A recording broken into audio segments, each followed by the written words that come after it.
Hello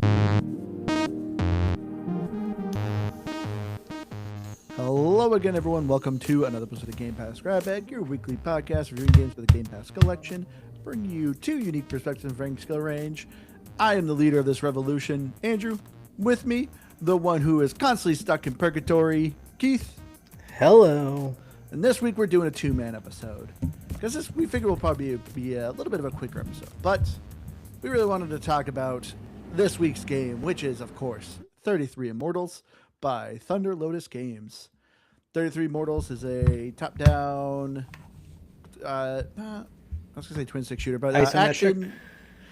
Isometric ARPG. Would you call it an RPG? Yeah, I guess you call it RPG. We'll get into that. But you are playing a immortal soul who is...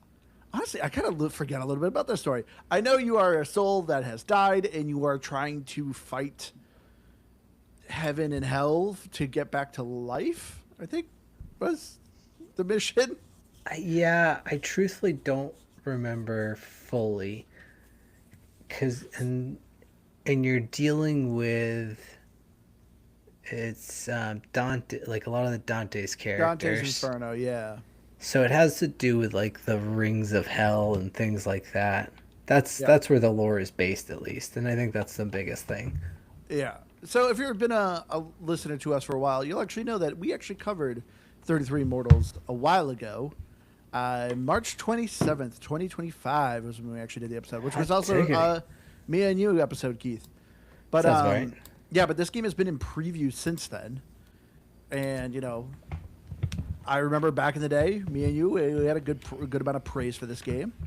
And now it has officially hit the 1.0 patch. So that is, of course, why we are here revisiting it to actually give our final thoughts on it. What we think, has this game actually improved? Is this everything we wished and wanted?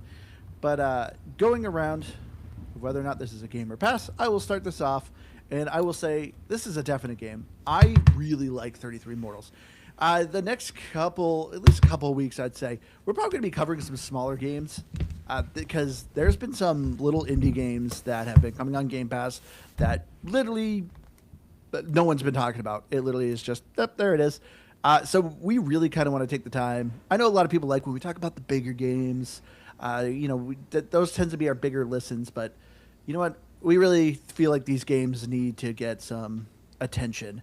And so, of course, we're starting this off with 33 Immortals. I think next week we're doing Bistro, which I've been digging a lot. I've been eating a lot. What about you, Keith? I know, and then you've been playing one. I think you should have said eating up, not eating a lot. But anyways. That's what I wanted to say. Yeah. But I've been playing a lot. I touched Bistro a little bit, and it's kind of neat. But I've dove into Junkster. That's a ton of fun. It's like a little platformer, some puzzles, but not super puzzles. It's a good amount of fun though. They're not regular puzzles. They're super puzzles. No, they're not super puzzles. It's like puzzles light. Yeah. But so we have some little indie games coming up that I think you guys want to check out. But yeah, we're here about 33 Immortals. As I said, this is a definite game. I remember we talked about this in our preview, and I still feel like this is the case. I am really getting sick of game preview games. I'm really kind of burnt on them. Like, I've really been wanting to find a new like factory management game, and there's a couple I'm like, ooh, this looks pretty good. And then as soon as it says game preview, I'm like, nope, I'm good. I'm passing for now. I feel like everything's getting game preview, and it's just. I remember we talked a little bit about this with our Subnautica 2 episode. Because you pointed out that the roadmap is like, 2-3 years? And although I have to eat my words a little bit on that because they did really? Like 2 days later. I put it in our Discord. Like 2 days later, I can't say their full roadmap came or shortened a lot, but they immediately added like a whole bunch of new content within a week of me uttering those words. So you're welcome, Subnautica fans. I'll just keep saying bad things about it. But yeah, I mean, this was a bit over a year for this game, for 33 Immortals being game preview. And I am afraid it's going to be hurt, like, for its detriment. Because, yeah, I don't think anyone knows that this game hit a 1.0 patch.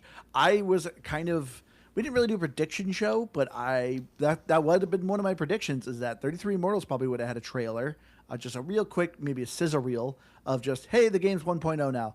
Because it was day one on Game Pass and it's been on Game Pass ever since.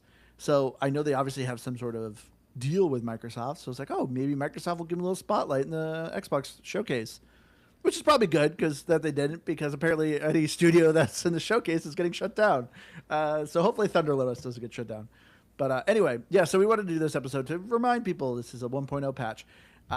Yeah, when we first played this in preview, there was a ton of people, and now there's a good amount. I did see a good spike in population when it hit 1.0. But yeah, anyway, I'm getting sidetracked. You are. I still haven't even given my my opener here. My quick thing, yes, this is a definite game. It's super fun to play by yourself and very fun to play with your friends. You can obviously be in a party of 4. You actually can be in a party of 33. You now can create private lobbies.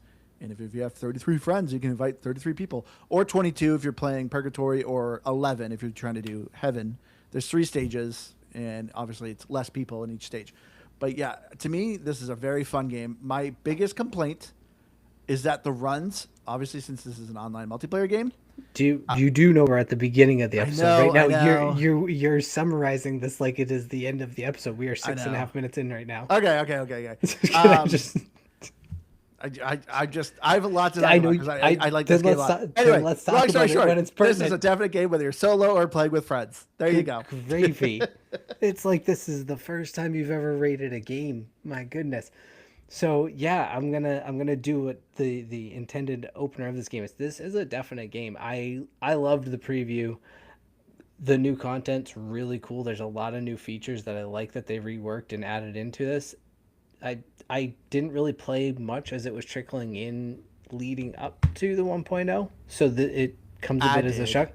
I know, and I dabbled here and there, but truthfully not enough to say I knew a lot of the content. So for me, this felt like a whole fresh new wave of it, but in the best way possible. So it's a definite game. I do agree you can play solo because, again, you are playing with up to 33 people or 20, whatever the number is. But I definitely think this game is so much more fun with at least one friend, but play with up to it's more helpful too because you can revive. I mean, that's a huge thing that we'll get into, but realistically, it's more fun, I think, as a whole when you're playing with a group. So if you can gather up some friends, do it, but if you can't, don't let that hinder you. So yeah, without further ado, let's get into that story, Andrew. Thanks, Keith. Thanks for getting this show back on track. So yeah, the story of 33 Immortals, as I kind of said at the beginning, you're playing this immortal soul that died, and I can't tell if you're the bad guy, because yeah, you're basically trying to fight, the demigods or gods, whatever, of the afterlife, trying to basically get back to life. But it's like, you're not in purgatory because one of the levels is purgatory. Instead, you live in the dark woods, which is like, what's the dark woods? I don't know. Don't think too much about the story. It's obviously meant to be a means to an end. Well, it's kind of weird. I feel like they don't care too much about the story, but there is a lot of dialogue. Anytime you go up to a person, they're saying something. Granted, I always hit A. I never read it. I'm just like, whatever, because it's always like, oh, good day today. You got some new capes. I'm like, cool, whatever. I don't care. Just A. Just give me my reward or objective I'm doing. But yeah, the story in this game, I wish there was a little bit more of a story, because it's like, are you the bad guy? First you're fighting Satan in Inferno, then in Purgatory you're fighting Adam and Eve, and then obviously the last one you're fighting the wrath of God. And it's like, okay. It's just a cool setup, I will say. I feel like, because I'm actually using Microsoft Edge, because apparently that's the only way Riverside works for me now. We're not going to ask questions. I get the Copilot search instead of... everyone knows Microsoft Edge is the premium web browser. Well, I don't get Google AI, and we all know that that's garbage. So I am a step up on Copilot. You're actually using Copilot? I don't think I've ever heard a single person use Copilot. I use Copilot at work all the time, but we don't have to get into that. But when you search through Bing, it immediately, just like Google does, it immediately gives you the Copilot as the head thing. 33 Immortals players control a damned soul rebelling against God's final judgment, fighting through hell, purgatory, and heaven to reclaim their eternal life. So I guess eternal life has been taken away from you, and you're fighting back against God and hell to just... Then how are you Then why is this game called 33 Immortals if you're Again, not is immortal? this is Copilot search, Andrew? I'm not taking a. This is the equivalent of journalistic integrity that I'm willing to put forth is an AI search. Yeah, Needless to say, you're right. It's a means to an end. It's there. It's fine. It does it where it really takes its best setting is in the environments that you're yeah. fighting in, and we can talk about that probably more when we get into the graphics and art style and everything. But that's really where the story shines itself through the most, so to speak. Like, yeah, there's a lot of dialogue. There's a lot. If you have an interest in literature, I think it pulls a lot, as we mentioned, from Dante's Inferno. So there's going to be a lot of interesting canon and lore things that you'll probably read through there. I mean, you But meet Dante. well, exactly. So, as far as all that goes, there could be some interest in that, but truthfully speaking, you're really just trying to play the game because the game is fun and that's what it's about. Yeah, the story, like, that's what I kind of wish the story was a little bit better, because yeah, it is very similar to kind of Dante's Inferno, and like I felt like they could have done a little bit more kind of building off that, because I mean it is a very well known piece of literature and everything like that, and it's just it's a means to an end, so it's fine. Like, whatever, you're trying to fight back, but it's also weird of why do your character is like a ghostly form, but you're meeting physical form people like Dante, and you know that famous character Beatrice Well, from Dante's Inferno. because you're a damned soul. They're But why aren't they living. damned souls? Are they living people? I that would be my guess because you're saying that why am I talking to living people? They're living people. Now, why are there living people while this is also happening? I don't know. I didn't write the game. Let's get Thunder Lotus on here and ask them. But yeah, so the story, you're obviously not playing this game for the story, but the gameplay is where it's at. I love this game's gameplay. I love this game's hook. So when we first reviewed this in preview, there was only 4 weapons. I'm pretty sure there was only 4 at the time: the sword, the bow, the staff, and I forget the last one. Was there only 3? And no, the daggers. Oh, the daggers. That's right. But yeah. So my little action, Yep. the daggers. Yep, you gotta do the hands motions for your weapons. It's the daggers. daggers. But yeah, now there's up to 8. Each one is a very unique play style. But you know, you're either a tank, a fighter, a support, or a specialist. You're not a support, you're a specialist. But each one kind of has their own unique flavor. Yeah, there's now dual hooks. You now have dual crossbows, glaive, another scepter, another staff. Yeah, I think that was it, right? Yeah. But yeah, the new weapons are a ton of fun. It's just, of course, there's more variety. There's more kind of daily quests that you're doing with them. There's a lot of unlocking in this. So it's a little bit of a roguelike of you going into these dungeons, leveling up the skills and the masteries of it, progressing through it. This is where I think the game works really well. As a solo, it works solo and co-op. But like, obviously, if I'm not playing with Keith, it's like, cool, I'm just going to run a couple runs in Inferno. Super easy. And I can just level up the daggers or whatever weapon I'm trying to really work on. And it's like, great. Because once you kind of hit certain points, they get, perks to them. They get a lot stronger. So it's like, all right, cool. I'll just kind of farm a little bit when I'm not playing with Keith. But yeah, this gameplay loop is a ton of fun. You pick one of 3 levels of Inferno, Purgatory, or Heaven. And when you go to them, it's a big open map. Dungeons open up. First 6 people that get to a dungeon, you do an objective, which that's new. The dungeon's now actually objectives. Before it's just, kill the enemies. There you go. You did it. But no, now it's either escorting souls. You either got to destroy these certain targets, either kill all the enemies still, or like a King of the Hill kind of control point. So it's kind of interesting that these dungeons now actually have like a little bit of an objective to it. But if you don't get into a dungeon, you can still farm, kill enemies, level up your character for the final boss. Hopefully, if you guys make it. But yeah, this gameplay loop is just so much fun. So, going back a little bit here, when the game first came out, Heaven wasn't released. That was somewhere probably about halfway through its preview cycle, right? When we first started, it was only Inferno. And so, personally, I never played Heaven. I actually never played it in this. Shame on me. Really all I would have, I guess I missed out on was the 11 people and, I don't know, the final boss. But, so while I never did play Heaven, that's something that they've added. But on top of that, the game was very basic, as you said. So you have these dungeons that you go into when you're in the actual game world, the game itself. But on top of that, they've added what now? There's ordeals, which like any, and actually, before I go this far, I have to step back. You said action adventure, or action RPG, ARPG. You couldn't be further from wrong on that. Because you just said it right. This is You're closer leveling to up and you're picking either your upgrade your attack or your no, magic. Those no, are kind no. of RPG elements. You are meta progressing those elements to better progress your procedurally generated runs. Now, yes, the map itself is the same.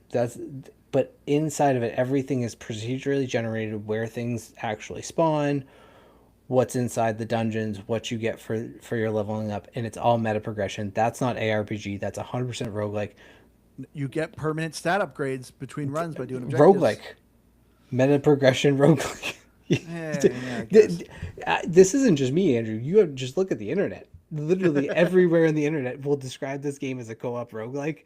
I don't know where you got ARPG. ARPG is like you're have a defined skill tree where you're limited on what you can pick, and you're picking up random items from loot drops, not some relics that randomize each time you go into a map with the same weapon. Whatever. Tomato, tomato. This is tomato potato is what this is we're talking about right now. Okay, fine. Yes, they describe it as an co-op action roguelike. Golly, whatever. You cannot whatever this after 7 years of this podcast. Keith. You cannot just act like you don't know the genre.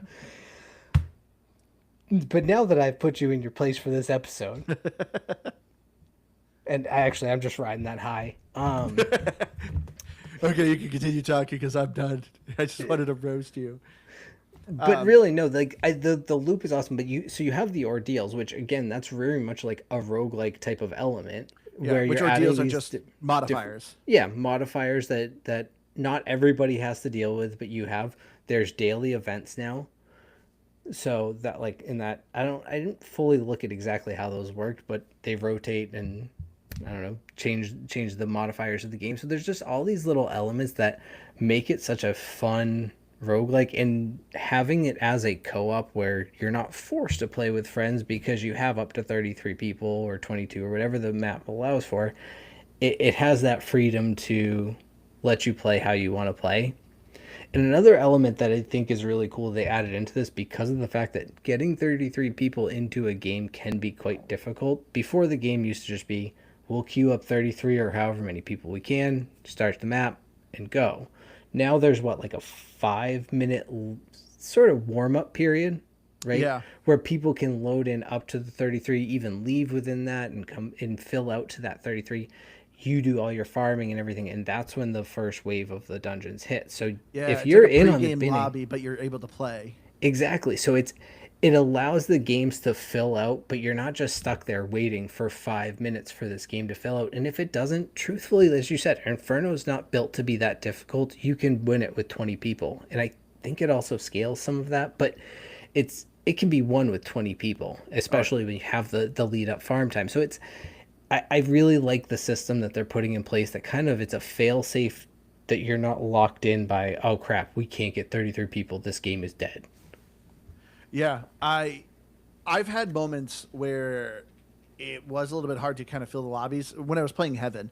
So obviously you can't just go straight away to the final level of Heaven where there's only 11 people. You obviously have to beat Inferno to get the key to unlock Purgatory, beat Purgatory, unlock the key to get to Heaven. And it's a permanent key. I remember originally in preview, you earned a key and it was disposable. So, I'm going to use one of my Purgatory keys, and if you lose that run, well, you lost the key too. So it was like, you got to keep playing Inferno to farm keys. They got rid of that. It was just one key, you're good, you permanently unlocked Purgatory, you permanently unlocked Heaven. But the other new thing they kind of added is, since it is kind of a little bit hard to maybe get a party, as we said, it's better to play with actual people in a party, because if you die and you're playing solo, you can basically get revived, but you have a permanent health debuff. And if you die again, you're out of the match, you're kicked to the lobby, you're done. But if you're playing in a party with friends, they can actually pay another little type of currency, in-game currency, to revive you. So you always have this kind of safety net where you can keep reviving your actual immediate party. So since this game is a multiplayer game, I don't think there actually is any in-game voice chat. Everything's done by emotes, where you can either point an arrow, create a chest icon or something like that, and it obviously displays it. But in the pregame lobby in the dark woods, where you kind of do your weapon selection, you can actually place a banner down and say what you want to do. I want to play Purgatory. I want to go again. I want to play in Heaven. People can click that banner. Boom! You guys are instantly in a actual closed party together. So then you guys can join together, and now you actually have randos with you that can revive you and actually follow you on the map. It's a super easy, nice feature. It's not like a quick match. Like, oh, just put me in a room where people are looking for it. No, you actually put down a banner and actually try to recruit people. I think it's a really cool system. That is really cool. I didn't know you could do that because I imagine that in a sense helps fill out some of those lobbies quicker too. And Yeah. it could the same, I guess, if it just started filling out them. But if you see a bunch of people saying, I want to do Heaven, that that's like a heavy traffic area. Like you can also just kind of focus it if you have the access to open every area. So that's kind of cool. Oh, well, this makes me happy. On Steam charts, it looks like this game hangs steady at like 2,000 people, which is nice to see. Like it doesn't really dip up. It's very, very steady since this game's at 1.0. So if you're playing midday, I had no issues getting lobbies. But like obviously, I work third shift. I work in the middle of the night, so I'm usually up. I tried to get some people to join me in Heaven, and I literally got nobody. I literally was the only one in the match that started. It's like, okay, so clearly late at night is not a good time to kind of get people. But the thing I love about this game too are the boss fights. There's obviously 3 different bosses, and each one is very much a raid style boss, and they buffed their health. I back in the preview when I was playing this game, I've had matches where we literally defeated the first boss, Satan, within like 30 seconds. Literally, he appeared, everyone just smoked him, and he was dead. But now they've added kind of like safety nets and barriers to kind of slow it down. But the boss fights are just a ton of fun. They're very much a raid style boss, which I don't get why more games don't do a raid style boss. Like that's always been my biggest complaint with like Diablo 4. Like I want to have 10 plus people and do a cool, fun raid style boss. Very much in the vein of World of Warcraft or Destiny was doing it for a while, but obviously now Destiny's gone.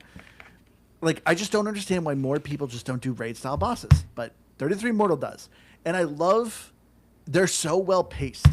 The first one in Inferno, when you're fighting Satan, super easy. You could really be bad at finding the animations and what you're supposed to do, but with 33 people or so, people know what they're doing. You can kind of screw up. It's not going to be a raid wipe. You know, you may die. You may look like a bonehead, but people can still pick you up and revive you. But then you get to Adam and Eve. Much more tricky. Much more, you need better coordination. Bigger objectives of what you have to do with the boss. And then, of course, when you get to God, his is just, you if you fail once, like, everyone is done. Like, everyone really has to be on top. You need to know what you're doing. And so it is very important that you're with people that kind of know what they're doing. It's a very tough fight, but it's very rewarding. I love these boss fights. I am curious, is there a game chat that you can enable? That's what I mean. I don't think there is. I don't think there's voice chat because it's all emotes. Because it feels like at the least, like I could understand you don't want to have it in the not hub world. Well, yeah, not you in the hub imagine world. 33 kids just screaming. Yeah, like I wouldn't, and it's hard because I would want it in the raid, but I wouldn't for that exact reason. Like it's oh yeah, because I feel like when you come people down to get those, so salty. and honestly, even with 11 people, it would devolve Yeah. so fast. Like it wouldn't probably be effective, and that's probably why they just opted not to. But yeah, I don't even think there's text chat. I've never saw text chat. But I do feel like, I mean, getting 11 people to play at the same time at our age is actually probably harder than winning the lottery. But in theory, it seems like a reasonable number of people that at least maybe like through a looking for group, you could assemble a party of 11 people that could communicate well to do one of the private sessions. Maybe not all your friends, but 11 other human beings.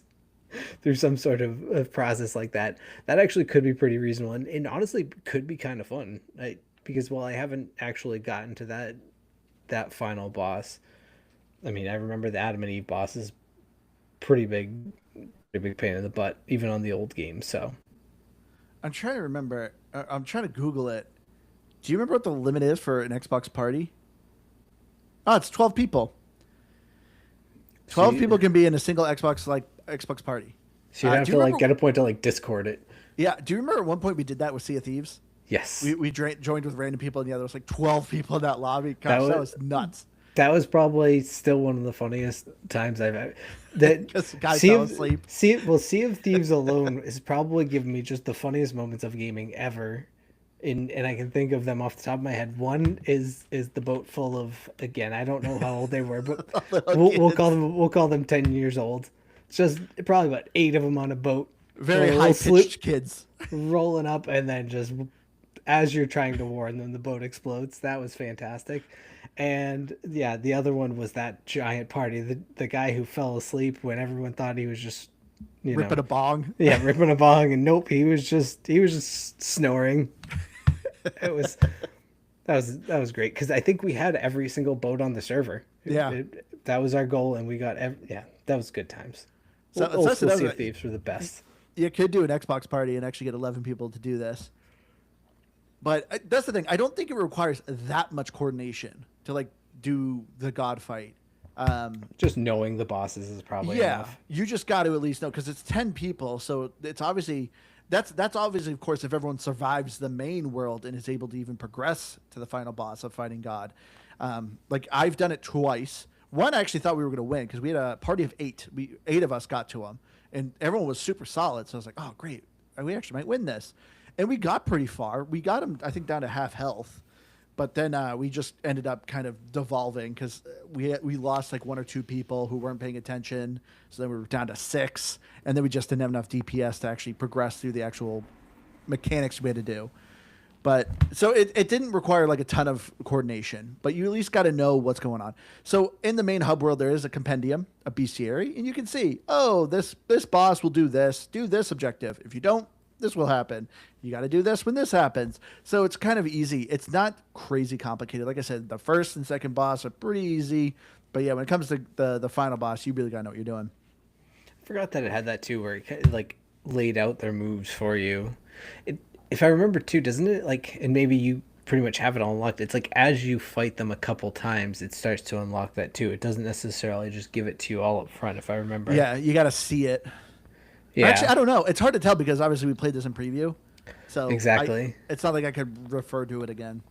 But Well, from what I remember, that's what it did. just kind of a side note, if you did play this in preview and you haven't come back to it yet, I mean it's not a ton, but they gave a ton of free cosmetics and everything for everyone who had played it in preview and is Yep. returning. So it's worth it, I guess, in that aspect to check it out again.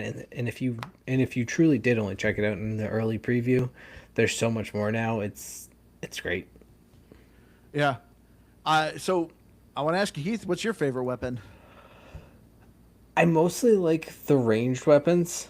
So I was always so in preview it was the staff originally because they had like the little bouncing orbs, and I had a skill where like my heavy orbs bounced too, so it was like everything I shot was bouncing all over the place. That was a lot of fun. The regular bow and arrow, I have one that returns to me, and then I think the otherwise would be the crossbows, just because it has like the split of you can do the heavy shots and then just the rapid fire. So I like the balance of it. Yeah, the bow I think is generally my highest win ratio, but I love the glaive.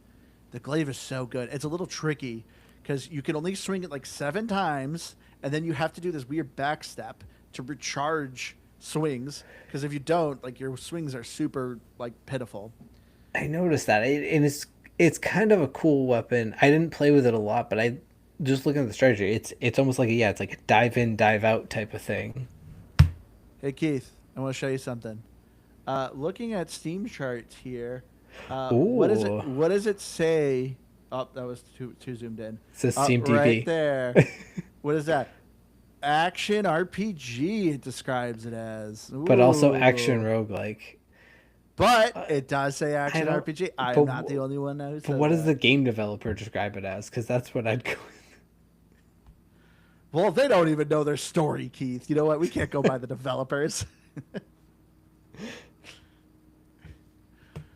But yeah, the gameplay, as I said too, it's the other thing I love about it is just the progression of it. Everything you have obviously milestones on each level, each weapon. You get these gems that you can kind of keep turning in. You have these set of perks, you can keep upgrading.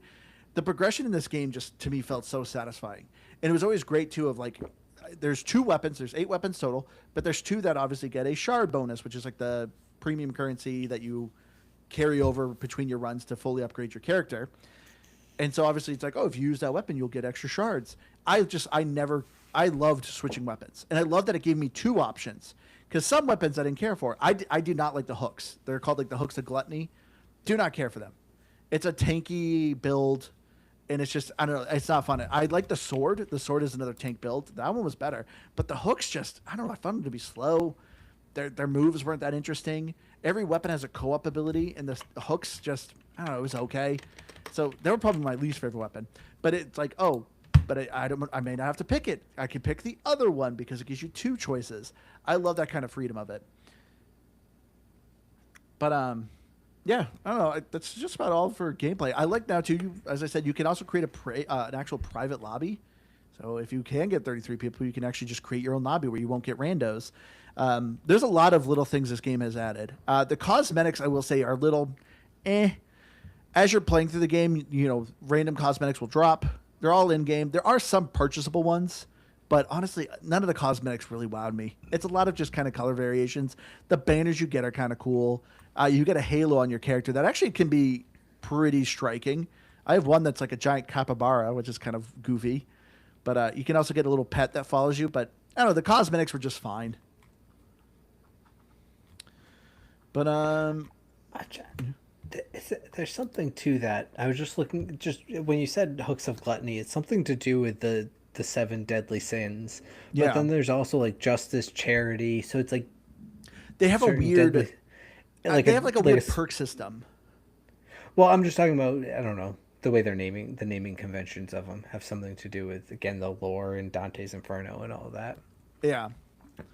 But no, I something that I like too, when you were talking about the progression, is not just the individual, hey, this run we're going to get a perk on this or whatever, is the actual progression system kind of forces you to want to level up each weapon, because you need to do these things to get the feats completed, and because if you get more feats completed, then that unlocks more of the perks that you can add on to your character.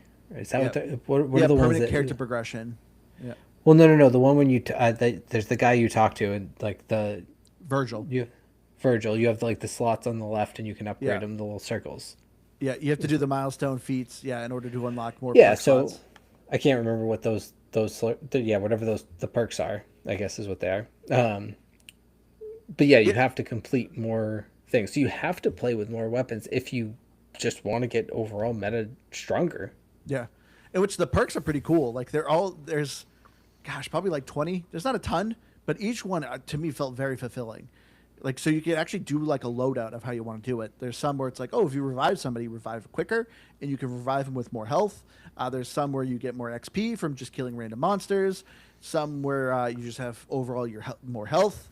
Overall, you can maybe get a little health regen. The perk system in there is very simple, but I loved it. Well, they feel effective too in how you're playing. Like if you're playing with a group, having more revives if you're playing with me is going to be good, because that I'm going to be dying a lot, so you might as well make benefit of that. Whereas if you're playing solo and you're not going to have the benefits of that, take the bonus XP for getting kills and things like that. So it felt like you could make them useful for your run, and while they weren't like game changing, they were significant enough to you felt the differences, because in some cases they're like, hey, we give you a weapon at the start of, or not a weapon, but like a perk at the start of the match or whatever. Yep. Man, I got a big old black spider on my wall. That's distracting me. Nice. But yeah, that's basically the gameplay of just basically going into each level, try to survive to the end of the boss, hopefully defeat the boss. But yeah, let's get into the graphics. The art style of this game I really like a lot. It's very creepy. Like, that's what's weird too, of like when you go to like the monsters from hell compared to the monsters in heaven, both look very monstrous. Like, you'd think like, oh, I'm going to heaven, it's probably gonna be like nice looking angels. No, they're still very kind of grotesque looking. I will say the only thing that's kind of a disappointment when it comes to the monster designs is they do a lot of reskinning. A little bit, yeah. They tend to be like, hey, this one's like a bigger version of the same thing. It's got, and instead of red, it's yellow and Yeah. has a few more spikes. There is definitely some of that. I don't know. I gotta say the angelic ones. I think that fits lore, right? Like biblical lore. Look at descriptions of angels in the Bible. Well, some of them, they yes, but there's also they like weird ribbon-looking monsters. yeah, that's what I'm saying. I don't know. But but yeah, if you look at the way it describes them, it's like they have 16 eyes and all wings and arms, and then, so you're like, okay, no, that kind of checks out. I don't know where we came up with this concept of little baby Norwegian angels, but I don't think that's how the Bible actually describes them, and so I think that this is perfect. But I do like the overall graphics. I just like the overall feel of it, and as I was mentioning a little bit before, is the story is sort of told through the environments more than it is the actual story itself. Like where you're fighting, the monsters you're fighting, that's about what point in the game you're at. Who cares what the dialogue is? Yeah. And even that, while it's cool, it still just ends up being the gameplay. You Yeah, know. I'm surprised how much dialogue this game has. I thought after a while, like talking to the people, they'd stop talking. No, every time you go to talk to anybody to turn something in, they're saying something. I never read it. I literally just pressed A, but I was impressed of like they added a lot of dialogue to this game. It's funny because on the other end of that, we had the same praise for Hades, and I think Hades did a good job at it, and that's why we Well, were Hades was praising it. fulfilling dialogue. Well, if you let me finish, that's what I was No, saying. Is that Hades? There was a reason why we praised it versus that we're that not is praising it here. story. But yeah, I think it's there, but we don't need it. We don't need a lot of it. I'm just glad they didn't add voice acting, truthfully, because I would have Yeah, felt bad. I would just felt bad not wanting to listen to any of it. yeah. I will say the one thing I noticed, at least for graphics from when we played from the preview, things are way more telegraphed. Like the game did a decent job. Usually, when enemies are attacking, it obviously will have a red barrier. And if you've played things like World of Warcraft, avoid the animations, avoid the graphics.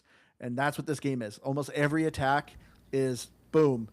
This is a big old red square. The enemy's about to do some sort of attack. Stay out of that square. So very easy to read. It's good for the bosses though. It Yeah. it fits, especially where you were talking about.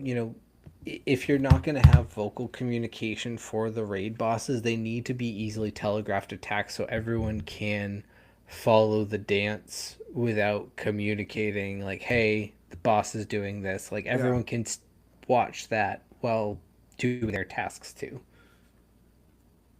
Yeah. So overall, I love this game's art style. I think it's very good. It's very clean. I will say, some of the maps, some areas can get really weird looking. Like sometimes I'm like, is this a path? Is that a wall? Because everything is kind of a flat, matte looking. It's very kind of cartoony style. It looks very kind of like hand drawnish, and so some of the areas, like it's kind of hard to tell what is actual path. I don't know if you had that issue, but it gets dicey because at the end of every run, once you guys complete, I think it varies, but you usually have to complete 8 dungeons on the map. Once you complete 8 dungeons, you have what's known as ascension battles. There's like Inferno has three chunks of the map. Purgatory has two. Hell only has one. You got to get to a certain point because basically lava caves in, and you need to run to that point where it's a safe ground and then do a big fight. And there was a couple times where the graphics of the map, I'm like, I tried running and I'm like, oh, this is a doorway or a path. Nope, it's not. Character can't move, and now I'm getting hit by lava and I'm trying to quickly dash my way out of there. So there was a couple moments where it got a little kind of figuring out what things were, but not too often. Not enough that it was much of an issue. But yeah, as far as the audio goes, there's music and there's some swinging sounds, but I don't know. I don't. This is definitely a game you do not need audio for. The audio is fine. As we said, there's no voice acting. Some of the boss fights, some of the music is very good. I love the boss fight music. It's very epic. Well, a lot of it is very organ heavy, Yeah. which I think is just so fitting for the environment and the lore. And I think it's actually, not to keep going back to it, but it's almost the disappointment of why there's no good story behind all this, because the environments fit. Well, the music isn't great. It's fitting. There's just so many good elements, and then the story is just kind of like, yeah, you're fighting against God because you can get Because immortality. reasons. Because you can get immortality back. I think is what it is. I don't know, but it's yeah. I well, it's not amazing. I do really like the choices they made with I think the instruments, and like that's what stuck out to me. Yeah. And the soundtrack is on Spotify. There you go. What's the place? Where are we at? Top song titled 33 Immortals has 19,000. Okay, that's not bad. The second one is Beatrice with 14,000. Nice. Well, Oh, I no. The think second we, one is Dark Woods with 15,000. oh, I was gonna say I think we know why everyone's listening to Beatrice's song, if we know what I mean. Nah, why? She's not very good looking. I remember I pointed out. She looks like Dee from It's Always Sunny in Yeah, Philadelphia. you're right. She does. Yeah, that's right. It's that bird looking face. But yeah, as far as achievements go, the achievements are pretty easy. Everything is very accessible. Just basically keep playing the game. If you obviously beat the game, you'll get the achievements.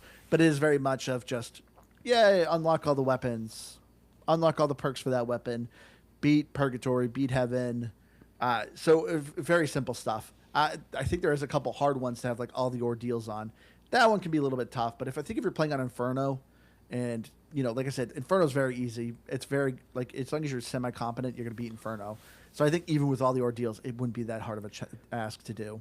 Well, in that point too, if you had even like one or two friends, and they played with no ordeals, and you played with all the That's true. ordeals, Yeah, because I like the ordeals only affect you, no one else. yeah. So you could theoretically handicap the heck out of yourself with those ordeals and let your team carry you. But yeah, that's pretty nifty. Yeah. All right, but let's get into our final thoughts, Keith. As I said, for me, 33 Immortals, this is a very fun game. I had a very fun time just playing it by myself. Great time playing with friends. I forgot to even make my one point that I was saying at the beginning. My biggest complaint is that the runs are pretty long. As Keith said, you kind of have this pre-game lobby. That alone can be like 5 to 10 minutes as the game's trying to fill up the room. Even if the room does get filled. Like if you're playing on Inferno and 33 people join, it still does that timer, that warm-up timer. So right off the get-go, you're already doing 10 minutes before the game even starts. And then it's like, cool, here's 2 dungeons. And like I said, you got to defeat 8. So it literally does, oh no, it does like 3, I think. But you got to do it like 3 different waves. And it just, so each run, from start to finish, if you beat the boss, because the boss fights will even take a significant amount of time. Like like I said, the one run where I thought we were going to defeat God, we were like 15, 20 minutes in and we were only halfway through. So if you are doing a run, unfortunately, you really got to commit. So you got to make sure you can't get distracted because obviously it's a multiplayer game. You can't pause. Enemies are constantly spawning too. So if you keep your character, you're like, oh, I think I'm safe in this corner. No. You have maybe a minute. Enemies will respawn and kill you, and then you're going to be in trouble. So yeah, you really just got to make sure you have time to play this game. But when you do, it's super fun. I've played this. I've been playing this since we first covered it in preview. I've been dabbling in here and there, but this 1.0 patch is great. I absolutely highly recommend you check it out. Oh yeah, score. I give this like an 83. This is a good low 80s game. Wish it had a little bit of a better story, and the time commitment can be a bit of an issue, but it's great. Yeah, I actually am glad you pointed out because I didn't and I hadn't really thought of it until you said it, so it's not something I was planning on saying. But it can be long because yeah, like even if the boss fight only takes 10 minutes, you have a 10 minute load up, and considering how long it takes, yeah, you're talking a solid 30-45 minutes, and that can sometimes be long for a roguelike, Andrew. Um, it's it does have that drawback. But that said, you're not always going to make it to the end, so there is that. But you don't want to rely on that. Um, it's a ton of fun. This is exactly the type of game that I would like because I like this genre. I like the twist on it of having it be not just multiplayer but broadly multiplayer. Even on Yeah. the smallest level, you still have 11 people to start. It's most of these games you might get lucky to have up to four players in your party that you can play with. the ability to play with up to 33 people is a really cool element. I hope to see this game proceed. Someone just mentioned in our chat, like, there's not enough players, and I can't argue that that's not always an issue. So hopefully enough people listen to this. Probably not, That's why but we're hopefully covering enough. it. Yeah, go out and play this. It really is a lot of fun, and if at first you're not seeing enough people, don't let that dissuade you. Play it. It's not Play it dead. solo. Yeah, it's by no means dead, and that's not where our plea is coming from. We just want to see this game proceed because we really like it and all that.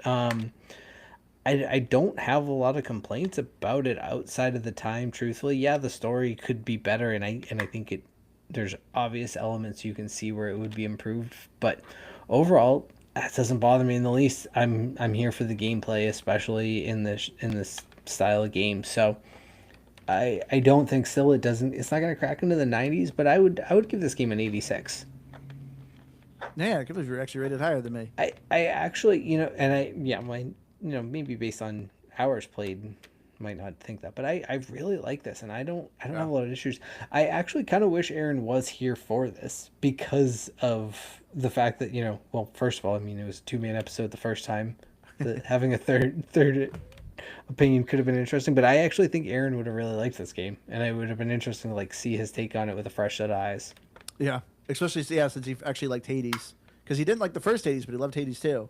And this is very much this same style. As if you like Hades, you might want to check this out. Who knows? Maybe we'll bully him into a 5-minute summary at some point. I mean, I'm sure we could probably rope him in to play a game or two, because that's always what surprised me when I first played this game. It's kind of like but then when the run's over, I'm like, that was fun. I really want to do it. I want to try a different weapon. I want to try this, and I don't know. To me, this game was the gameplay loop is very addictive. So anyway, yeah, we'll wrap it up here for our review of 33 Immortals. As we said, real quick, please check it out. I was so sad that this game really just no fanfare. 1.0 is here and just no announcement anywhere. So this is your first time listening. This is your announcement. It's 1.0. Check it out. But yes, anyway, thank you all so much for joining us. I've been your hardcore gaming host, Andrew. You can find me on Xbox Live at Firebird0952. Please make sure you go to GamePassGrabBag.com. Check out our website. You can see the reviews of all our other past games. You can also find the links to our YouTube and Facebook and Discord and whatever we have. But yeah, thank you all so much for joining us. When we'll be covering some more indie games that are definitely worth your time. Until next week, love you all. See you then. Bye.